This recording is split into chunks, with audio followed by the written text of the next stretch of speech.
Today, we are leaving Anchorage and we're gonna take you on one of the most beautiful drives we've ever been on. That's the Turnagain Arm, heading south out of Alaska toward the Kenai Peninsula. Hello and welcome back. If it's your first time here, I'm Scott. And I'm Allison. And we are Jarhead and Ginger's Journey. We're full-time RVers. We do destination videos, tips and tricks, and all things RV. That sounds like something you'd like. Go ahead and hit the subscribe button and come along on our journeys. Southbound heading out of Anchorage, we are here today at Potter's Marsh. It's a long walkway that you're supposed to be able to go out. It's over a marsh, obviously, and there's supposed to be a lot of animals and especially birds here. When we've gone through here before, I've never stopped. Have you stopped here before? I don't think we have, no. But we have seen lots of animals. We've seen moose in this area and definitely lots and lots of birds. We're going to take you along and go check out the boardwalk of Potter's Marsh. Let's go.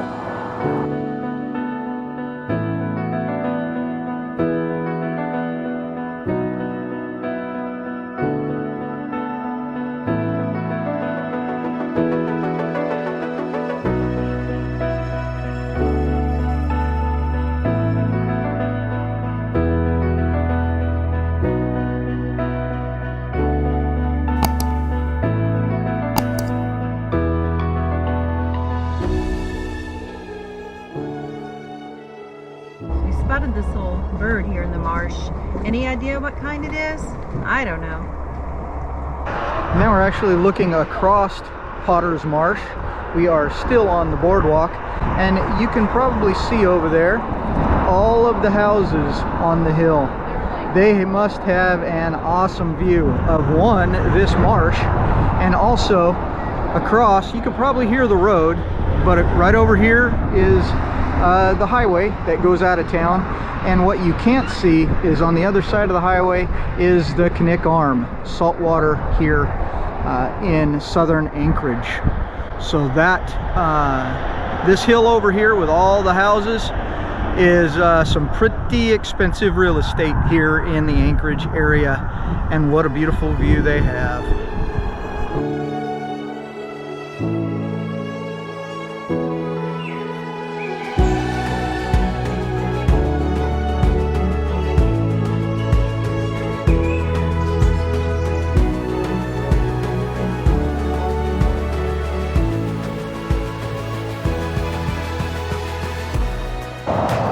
There's a beautiful little stream right here that runs through Potter's Marsh. They do have salmon that run up this stream or creek or river, but we saw on the sign out front in the parking area that they haven't spotted any yet. And that is still the case for us. We're here, what is it, July 9th today. And there's still no fish going up this stream at least. There is a whiteboard at the beginning of the trail that has all of the birds and wildlife that was recently spotted.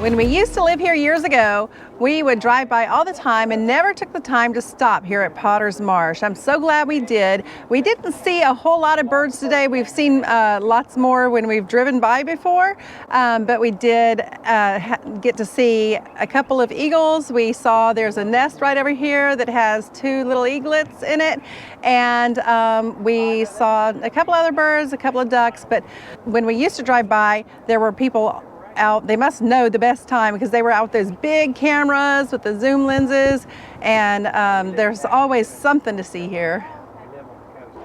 This is the sign at the beginning of the trail that I mentioned. Welcome to Potter's Marsh, and it shows what they've seen: cranes, gulls, eagles, tree swallows, no salmon yet, and a few other birds.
We're here at the Double Musky Inn in Girdwood, and we are going to have dinner here. We have heard about this place for years when we lived here, and we tried to come one time and it was over an hour wait, so we just left. And we had the kids with us. Judging by the prices, when we looked at the menu before, it's a good thing we didn't take the kids. For sure, yeah. And if you've been around the channel very long, you have probably heard me say I don't normally wait for especially at food places. We don't like to wait more than 5 or 10 minutes, maybe max. And this place always is at least an hour. But we got here before it opened, so hopefully we can get in there, get a table, get sat down before it gets too crazy here. It is a Tuesday evening prior to them opening, so we'll see. Cottonwood got me. Get up your nose. Yes.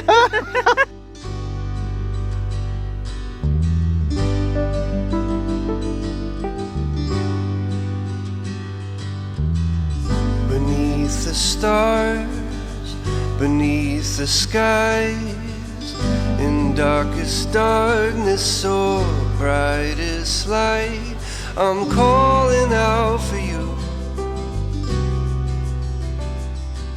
I'm calling out for you. Wow, guys, I had the prime rib. It was on special today, and it was about the size of my plate. I think that's the biggest prime rib I've ever had in my life. And I had their specialty French peppercorn steak. Couldn't wait to take a bite, so we started before I remembered to film. And then they brought the dessert tray. I don't know why they have to do that. The dessert menu is so much easier to turn down. We got the chocolate something or other pie on pecan crust. Took a little bite of it. It's really good. And back on track, on plan tomorrow. This was our digs for last night, guys. It is just a pullover here down on the Turnagain Arm in Alaska. We parked almost right in the parking lot of what's across the street from us here, and that is the Alaska Wildlife Conservation Center, which we will be giving you guys a tour of shortly. So stick around for that. One really awesome thing about up here in Alaska is they have a ton of these pullouts. This one is really nice. It's paved. It's brand new. They're still actually working on it. There's cones across the way over there. But all of these parking areas that don't have signs that say no camping or no overnight parking, you can stay at. And there is no stay limit unless stated at the place itself.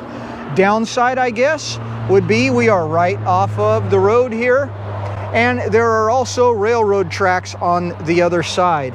We did hear 2 trains, I believe, the whole time we were here, so it wasn't that bad. Another plus, obviously, is the great scenery around here. All the mountain ranges here with the snow on them that you can see. Plus, right down this path here goes right to the river. Hopefully you can see it right through here. It is a beautiful glacial runoff river. So it was a really awesome spot for the night. We had no trouble at all sleeping or staying asleep, even with the road there. The road noise wasn't too bad, and there were probably 4 or 5 other campers here with us as well. And it was pretty awesome last night, setting up and watching as there were a herd of bison right across the fence from us. So we got to get a sneak peek at the Wildlife Center. And also, it was very cool running into a good friend here. We were walking down to the river, and I hear, Allison, Allison. And I turned around and I couldn't quite see who it was, and then I got closer and I saw it's our friend Judith that we met at the Oregon O23 meetup last year. She was up in her cute little Airstream, so it was great to run into a friend. Today, we're going to take you with us to the Alaska Wildlife Conservation Center. This is a nonprofit organization dedicated to preserving Alaska's wildlife. We've driven by here so many times when we lived here. We never stopped, and I don't know why. And so I am so excited. It was $25 a person to get in, $23 for military discount. There's other discounts as well. So we're going to take you and explore this wildlife center. That's right, guys, and coming in, we've already seen a couple of wolves over here. We know they have bison and reindeer and all kinds of stuff, so let's go. It should be fun. We'll probably see some bears and who knows. Oh my, let's go.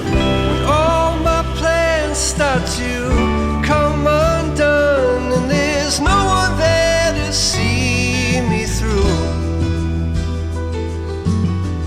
When all my strength has been overcome, and there's nothing left. The first exhibit that we get to here is the wolf pack. There are several species of wolf. There's a tundra wolf and a black-phase gray wolf and a couple of other gray wolves and tundra wolves. What we see here is the gray wolves, and there are 3 here. There are others in this exhibit somewhere.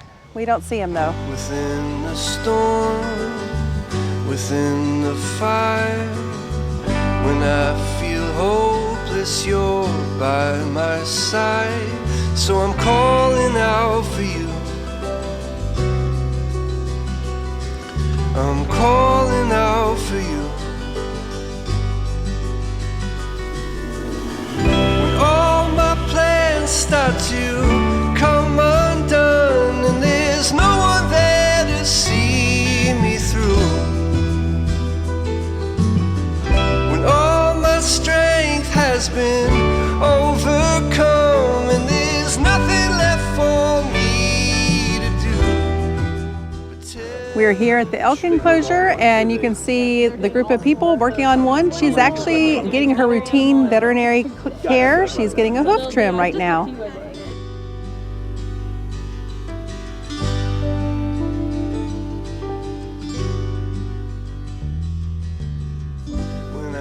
This is a muskox, guys.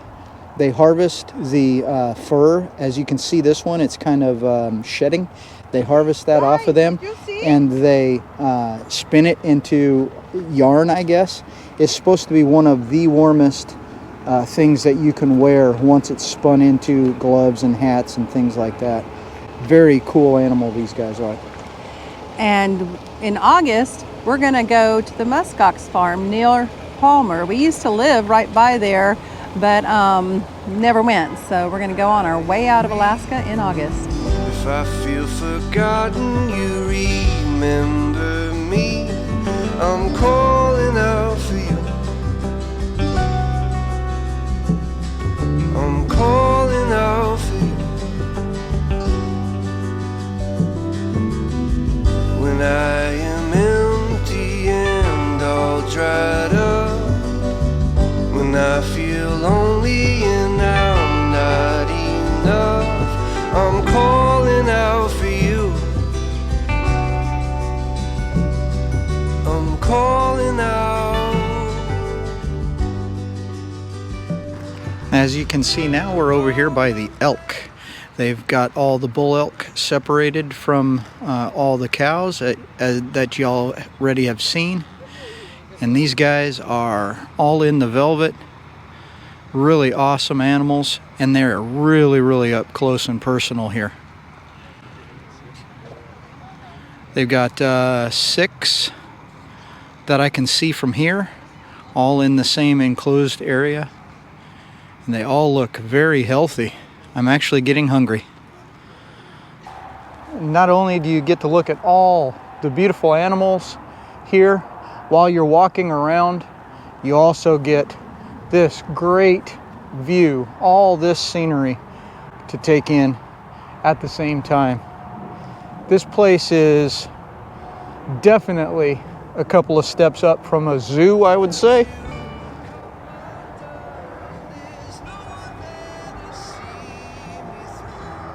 And holy cow, what a place. Has been overcome, and there's nothing left for me to do but tell the truth.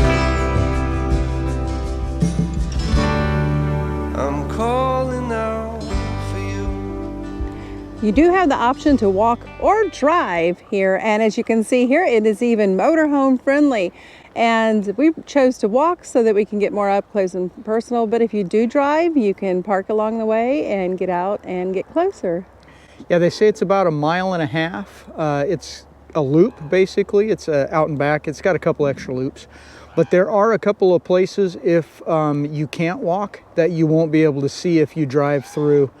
But most of it is accessible just by driving. As you can see, that motorhome behind us still even has their tow attached. So it doesn't look like there's a length limit or anything like that either. So that's pretty cool. And if you do have mobility issues, it is mobility scooter or even wheelchair friendly. It is. It's gravel with some potholes, but you can definitely do it, I would say.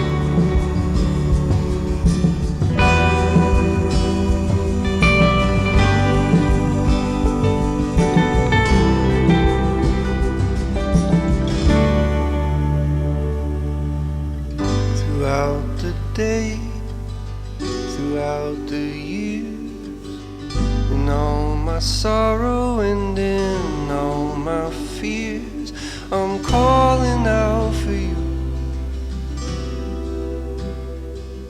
I'm calling out for you. Wow, what a great time we had here at the Alaska Conservation Wildlife Center, guys. So many animals. So much to look at and to learn. Each little enclosure area has information on the animal that's inside. So yeah, it was really cool. What did you think? I think it was awesome. I'm glad that we came. They do have a gift shop, as you saw at the end, and I got a penny. I like to collect pennies as souvenirs because they're cheap and they don't take up much space. One thing that we learned, we weren't sure of because it's had two different enclosures, one for reindeer and one for caribou. We thought, well, they're the same species, so what's the difference? So we asked, and so now we'll share with you that the reindeer are actually originally imported, and they're the same. Even though they're the same species, they are smaller and stockier, and then the caribou are the original wild native. Yep, and they have longer legs. They're a taller animal. So learned something new today. Although they're the same species, they're, I don't know, a little bit different somehow.